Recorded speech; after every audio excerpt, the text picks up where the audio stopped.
Let's move to some big stories, starting in Pittsburgh, where Antonio Brown is facing multiple lawsuits for an incident in April where he allegedly threw furniture and other items off a 14th floor balcony and nearly hit a toddler.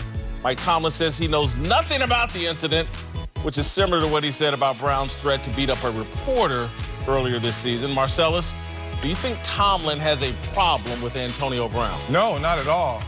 And I'm starting to find the commonality in all the Pittsburgh stories. Somehow, some way, we're going to try and put it on Mike Tomlin. Yes. I understand it's because you're the head coach. I get that. But we don't hear enough about this.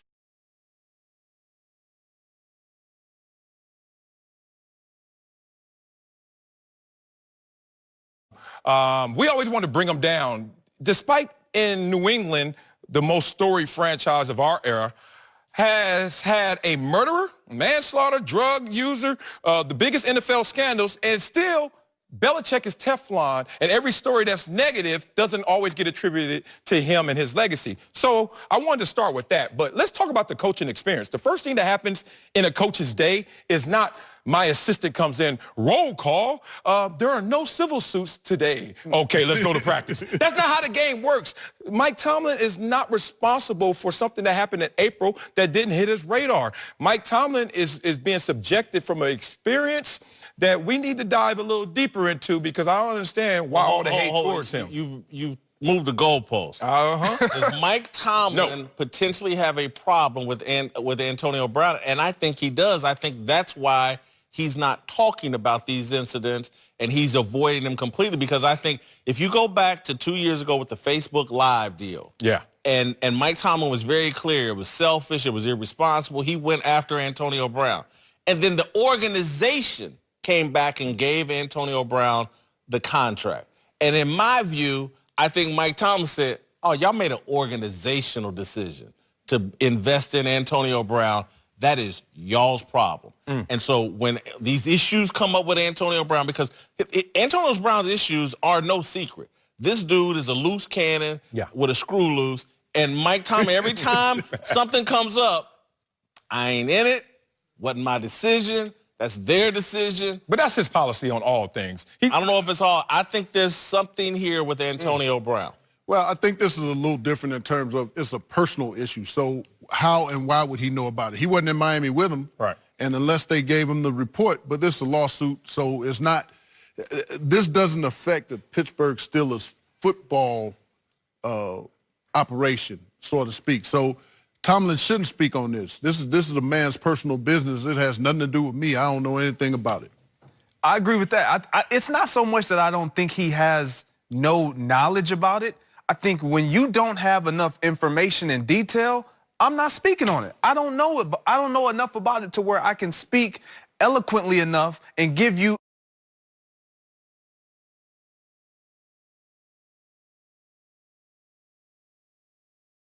what he produces and what he attributes to that organization and that team. And you talk about in the locker room with the Facebook Live, yeah, he addressed it, but I don't think for 1 second he was like, oh yeah, don't sign this guy, don't re-sign. Absolutely not. He could have maybe had a preference in terms of, look, the organization said, we're going to invest in Big Ben and Antonio Brown. The organization could have said, we're going to invest in Big Ben and Le'Veon Bell. That's where I think Mike Tomlin perhaps was sitting there. Now, I know both these guys, and I know Le'Veon's had some issues, but his issues are different than Antonio's.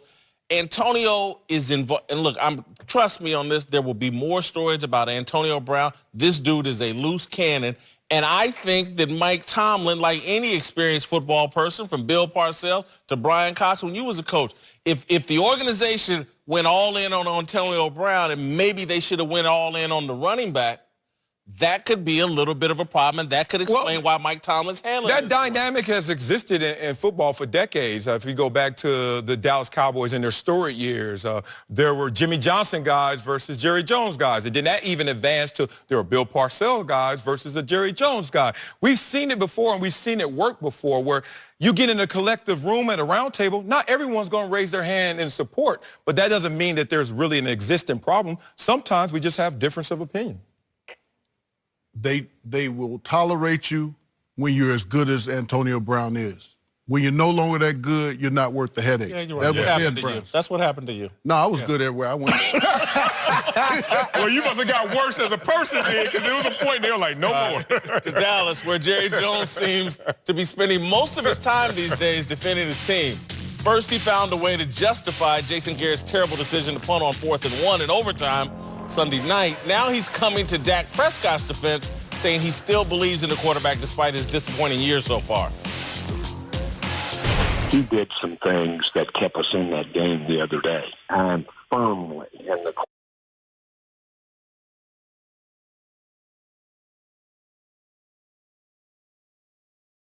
to come in Dak Prescott. Make no mistake about it. I think he's continued to improve.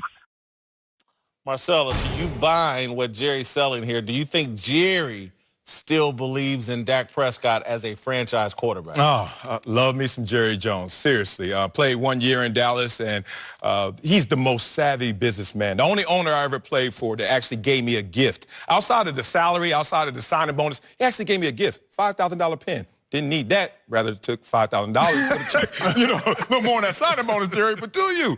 But here's the thing about Jerry Jones.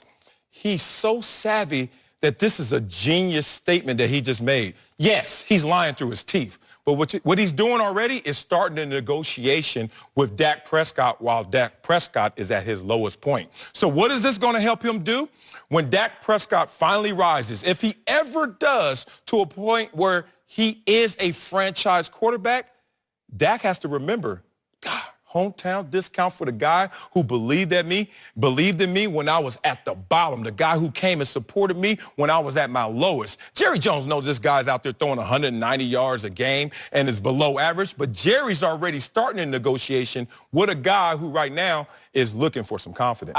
I like that point, and I agree with it, but I also think that Jerry does believe put a wide receiver and a tight end, a real number 1 wide receiver and a tight end. I still think he believes Dak Prescott can be a franchise quarterback.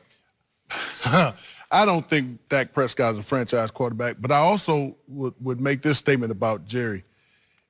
Jerry, with Jason Garrett, I thought Jason made the right decision in the game. Oh, my, you the person. Thank you. Thank you. We found that's two. Okay. You and Greg. You want me to go there before I go back? I see why you're not a head coach now. You're doing the same kind of dumb stuff as Jason Garrett. You want me to go there before I go back to the original Please point? explain that. Okay, the original point. 2 weeks before, when Frank Reich went for it against Houston and it backfired, he missed it. Second point is 3rd down and 1, they gave the ball to Zeke and he got stuffed and lost yards. You can throw the ball. You can throw the ball. To who? To somebody for 2 yards. Who? To Zeke. Oh.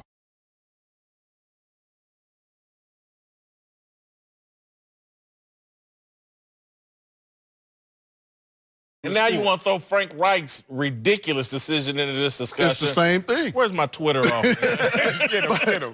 But now back to the back to the point. So back to the topic.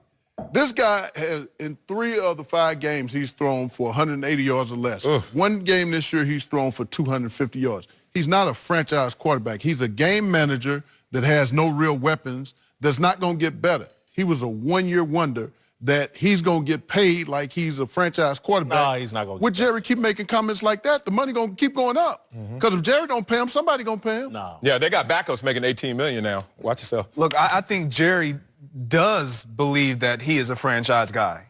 You don't make a comment like that just to make the comment. And when you look at what he was able to do in year 1 as a rookie, I think there's so much put on that season, but so little put on the value that having a Tony Romo right next to you every time you walk off that sideline and you're in that locker room and you're in that meeting room watching that film, that you can say, hey, what should I have done in this situation? Now he doesn't have that. So now everything is on him. So we're starting to see who he really is, and that level of maturity and that level of responsibility is a little heavy. It's a little heavy because he has to carry it all. He has no coach that like a Sean McVay that can be creative and innovative, like a Matt Nagy, like all these younger coaches that are on the offensive side of the ball that kind of tailor their offenses around their young quarterback. Okay, so who was the GM? Jerry Jones. Okay, he knew that Steven Witten was Jones, leaving. maybe. He knew that he wasn't getting the tight end. He knew that he had no number one receiver. He knew that the offensive line was banged up. So it's his.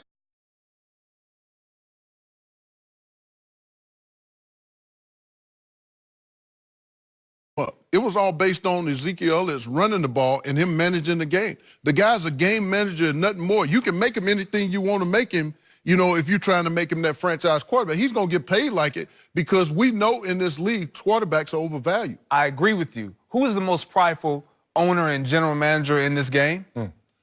Jerry. Jerry Jones. So the reason why I say that is because he made a decision.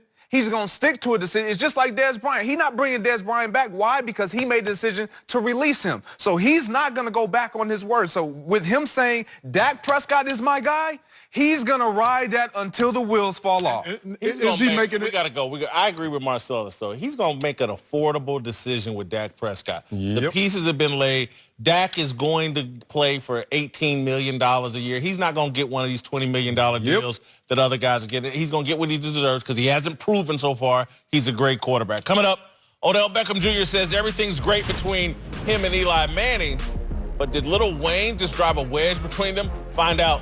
Next!